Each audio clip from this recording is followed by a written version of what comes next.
Utele mukwaniza kwene zisiro kubera ngate ogobera ku Fahadi Pro UG ku olinko bazo kubera ngate otambulira wamu nange gwe nga gwe mulungu gwo kusoso kubera nga otukano munange wono bangu tuzako updates wano wosanga updates ezenjawulo wano musonda zigwange ezenjawulo ate ne bweru gwanga mawulire jagala tandike nagwo muchala era nga onamanyikidwa nga Justin muchala w'omugole eyakafa ensonga zo zikyagendera ddala maaso era nga bintu bitandise okubera nga ate bikyukira omuchala munange maziga merere owomukyalo no Justin oba mukyala wa kakooza Lawrence omwami oyo omugole eyafiira mu mazzi wiki emu eyise munange abajamani bavuddeyo ne bamutabukira era ngena kubeera nga nkuteerawo obutambi bwabwe ogenda kubeera nga obyerabirako ate munange ne poliisi yavuddeyo neyingira mu nsonga z'omukyala ono era poliisi yamuyise asobole okubeera nga ate akola statement ngenda kubeera nga nkuteerawo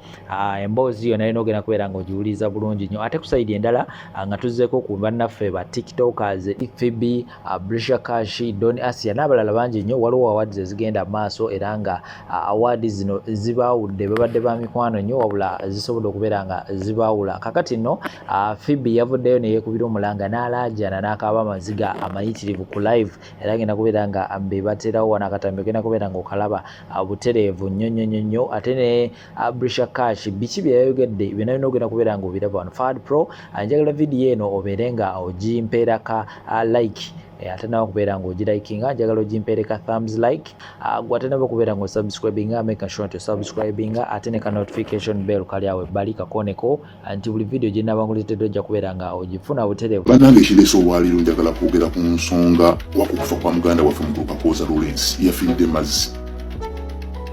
Bannange ddala mukulu Kakooza omusajja abadde w'amaanyi bw'atyo yagenda ku nnyanja ntalina abantu bamukuuma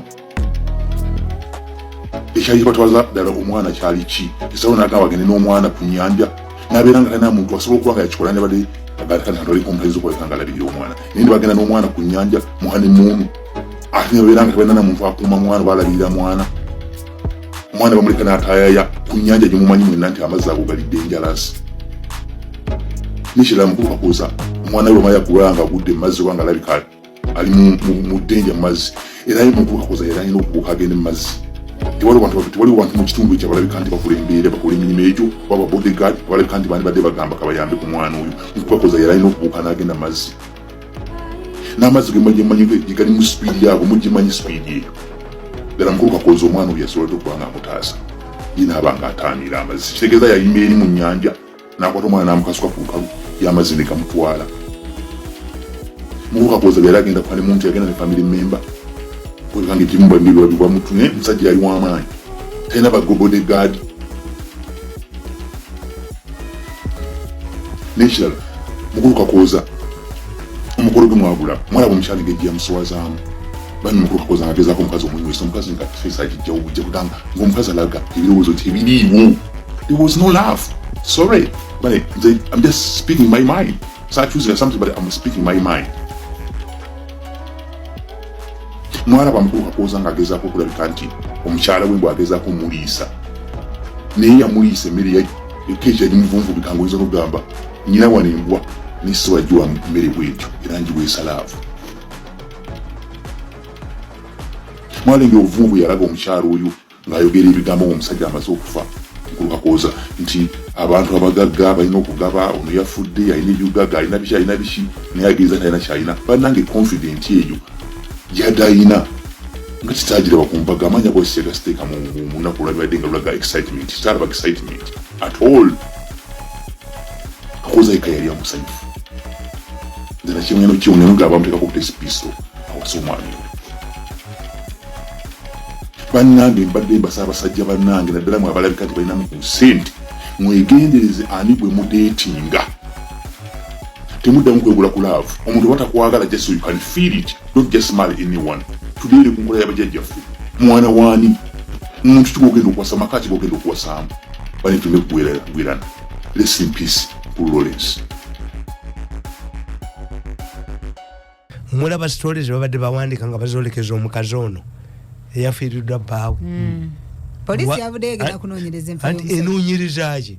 Why didn't you force kakooza's widow to make a statement enanga ani yazula essimu n'ategeera nti yamuki nti yannamwandu but kasebo kasikira obusiru bwani bwakulubya era kabadde kabandika bwekati akabandika bwekati babusikira nako anti baagala enanga bamweyambisa Museveni should give enanga now to say the job as long as enanga is the de facto editor in chief of Obukedde Museveni will not get anything.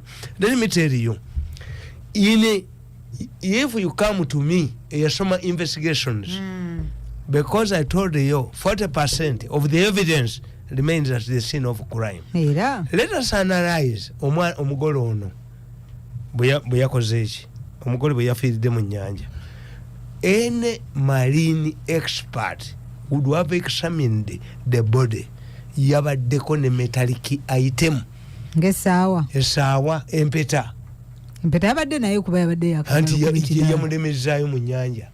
Omwana wa BMK yayina essaawa but was an expert swimmer. Anybody yasoma marine nga bwena analyzing a suicide, what do we do? Suicide enanga Museveni akwate enanga amutwale ebweru asome kwembase aleme kweyambisa Bukedde enanga ina group gyakulira eyeyambisa Bukedde kati bakuba omukazi ono kuba mugagga kakuba kakubye omanyi story gye kakubye kaga nti ababba sente mu State House nga tebakwatibwanga. Nagenda okufuna intelligence nga bakuba kisanja kajiresi kasebowa kuba bakozesa kakozesa.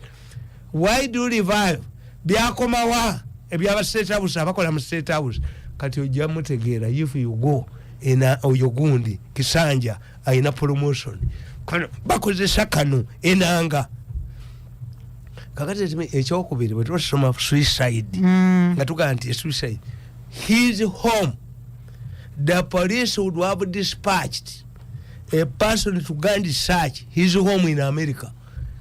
Did he leave a suicide note? Enanga okufa tebakudduka ne bwe weetega mu mmotoka ne bwe weetega mu training nga toli wa kufa tofa. Mikwano okwogera twagala era tulina eddembe ku social media na buli kimu naye mbadde nsaba nti engeri gyeri nti si famire yaffe nnyo naffe tubalabye bulabi ne ku mikolo abamu tetwaliko ndowooza bambi famire tusooke tugireke ekkakkane. Abantu bangi ffe kennyini social media eno gye mulaba nnungi naye social media essa abantu mu butamanya.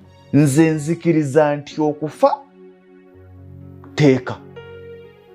Twali wano ne mukulu Fred Sebbaale nga twogera omuki yavaga nti kale singa teyava London. Fred ejjukira bwe yayogera yabuuza yandifudde atya ate ng'alina okufa. Yandifudde atya ate ng'alina okufa. Kitegeeza ki? Mukama bw'akuteekerateekera nti awo ogenda okufiira okufa tebakudduka. Kigambo kufa tebakitaasa. Ge mazima omugenzi tumuyigirako kimu nti ffenna lyekkubo ffenna gye tulaga naye ogenza otya olesa emboozi ki? Njagala mukyala osembere wano. Mukyala Lawrence Kakooza amanya go saagala kugoogera. Mukyala Lawrence Kakooza olina omuntu gw'osindise ajje mu inbox yange aŋŋambe nti nze nkusinza okuteekako ekiburi. Era omuntu oyo anyinyonnyodde nti enewe ebisinga saagala kubyogera naye ekintu ekyo kankyerekereze. Mukyala Lawrence Kakooza njagala okukugamba amawulire amakyamu. Obukodyo bwonna bwe wakoze nga abantu bakulimbye ab'e Uganda nti bagenda kukubeererawo ebintu bigenda kutabuka. Mukyala Lawrence Kakooza yo mugenzi tukimanyi lwaki Lawrence Kakooza yakupromising okukuba embaga etabangawo mu Uganda. Kubanga okimanyi bulungi Lawrence Kakooza siga emanya g'amatuufu yatuuka e UK nga yeeyita Lawrence oba Ronald Kawesi. owulira nga yeeyita Ronald Kawesi mutambudde naye ne mutambula naye omwami ono okibadde okimanyi bulungi nti omwami ono abadde workaholic ng'akola nnyo naye okubeera nga omwami ono abadde akola nnyo naye abadde akuwa ku kasente oba mukitegeera mukyala Lawrence Kakooza njagala okukugamba ekintu kino amawulire gaagasinga tugagadalinga era bannange bw'aba taliiko ku vidiyo kuno mumugambe nti omwami Lawrence Kakooza okukukuba embaga yali akusasulira because wali wamunyiigira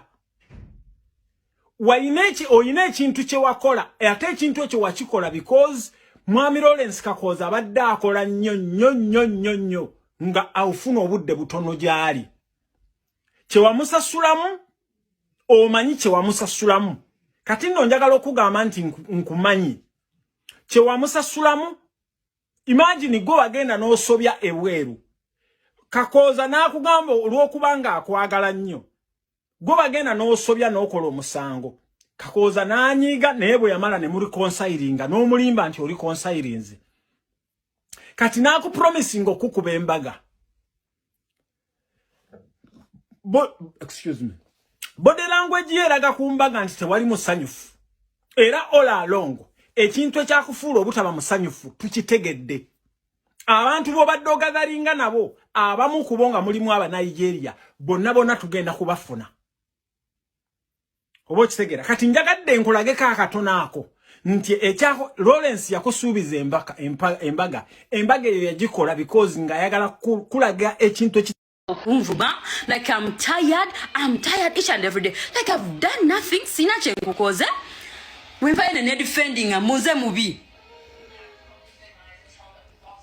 mwe anigwe mmanyiro kutuka kwecho nze mubi nesinga abantu abali kuneno sagana ba mentioning amanya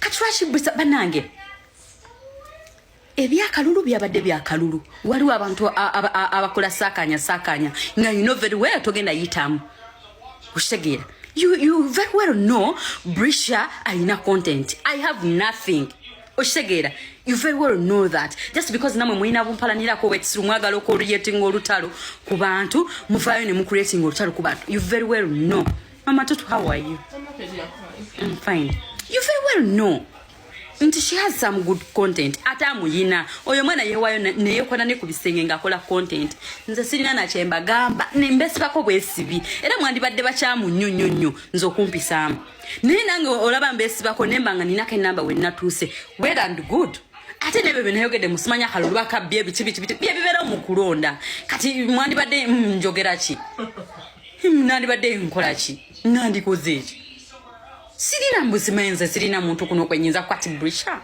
mkazi watonzo kuvayo mbumuwala sirina chemuwala nakombo olwakalulu ebimu ababiteekawo